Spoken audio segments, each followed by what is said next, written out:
फिर कुछ लोग सवाल पूछते हैं कि हमें मोक्ष कौन दे सकता है और क्यों। ये बहुत अच्छा है। बहुत सारे लोग बोलते हैं कि मोक्ष मैं दे दूंगा, बाबा के शरण में आ जाओ। जैसे मेरा और कमलेश का उदाहरण वापस लेके कि कमलेश और मेरा झगड़ा हो गया है। अब कमलेश अलग अलग लोगों के पास जाके पूछ रहा है कि कैसे मैं भैया के साथ रिश्ता जोड़ूं,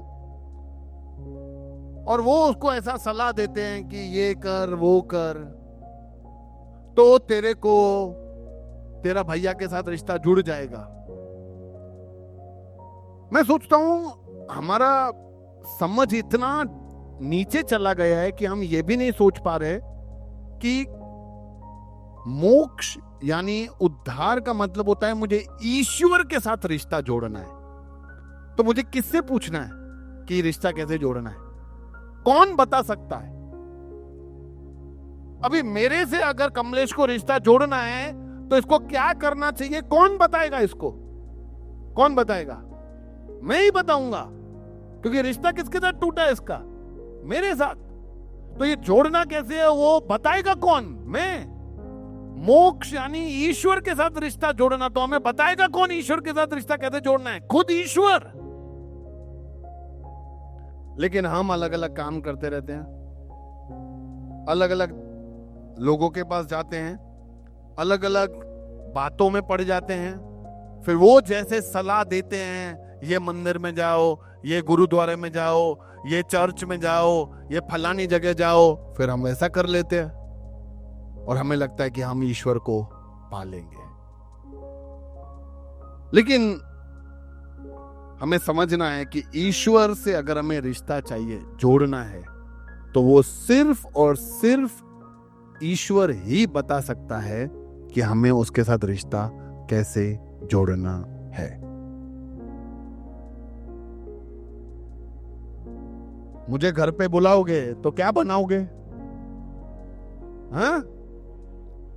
आलू गोभी। क्यों? क्योंकि मेरे को पसंद है आलू गोभी। देखो कितनी बार बोला है मैंने, कभी तो बुला लो।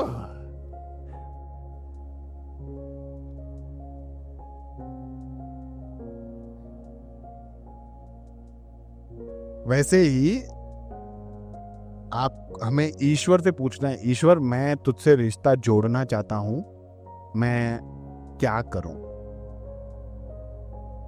आप सोचो, आप मुझे घर पे बुला रहे हो और आपने बनाए हैं करेले। क्यों बनाए हैं? क्योंकि करेले मेरे को अच्छे लगते नहीं है, ऐसा नहीं। आपने बहुत दिल से बनाए हैं करेले, क्योंकि करेले आपको बहुत अच्छे लगते हैं। आपने बोला नहीं नहीं करेले कितने अच्छे होते हैं, कितने मस्त, चलो भैया के लिए करेले बनाते हैं। किसी ने दूसरे बोला बैंगन भी बनाओ, बैंगन मेरे को बहुत अच्छे लगते हैं बैंगन, मैं भी बैंगन बनाऊंगा। अरे भाई तुम सब बुला किसको रहे हो? तो जो उनको पसंद है वो बनाओ। आप समझे मेरा बात? तो यहां पे भी हम ईश्वर के साथ रिश्ता जोड़ने के लिए वो प्रयास करते हैं जो हमें पसंद है। मैं दही नहीं खाऊंगा, मैं नाम जपूंगा, मेरे पास पैसा है तो मैं कहीं पे भी जा सकता हूं, तो मैं तीर्थ स्थान होके आऊंगा।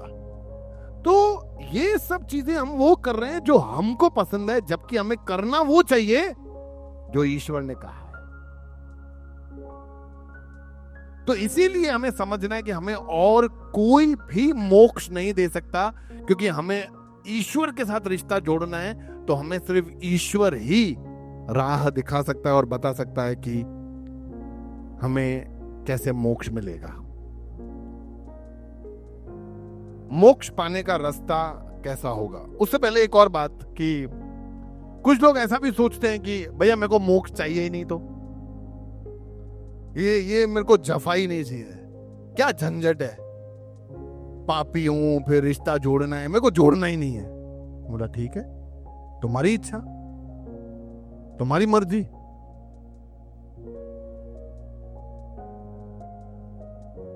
लेकिन सोचो, मैं कभी कभी लोगों को समझा के थक जाता हूं कि वो ईश्वर खाली यूं एक चुटकी बजावे ना तो हम सबका मन उसकी ओर लग जावे, सिर्फ एक चुटकी बजाए। कल से तुम सब मेरी आराधना करोगे, खत्म। खाली वो ऐसा बोल दे तो खाली हम नहीं, पूरी दुनिया ऐसा कर दे। लेकिन वो कर रहा है ऐसा? ईश्वर चाहे ना तो अभी आकाश में आकर बता सकता है कि मैं ही हूं, देखो मेरी ही आराधना करो। वो ऐसा कर सकता है? कर सकता है। लेकिन वो कर रहा है? नहीं कर रहा है।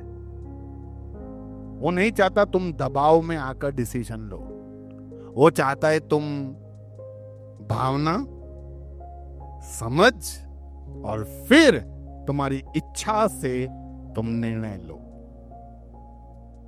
इसीलिए अगर हमें इच्छा नहीं है तो हमारी मर्जी, लेकिन फिर हमें इसका अंजाम भी पता होना चाहिए, इसका नतीजा क्या होगा। उसके लिए हमें तैयार रहना चाहिए।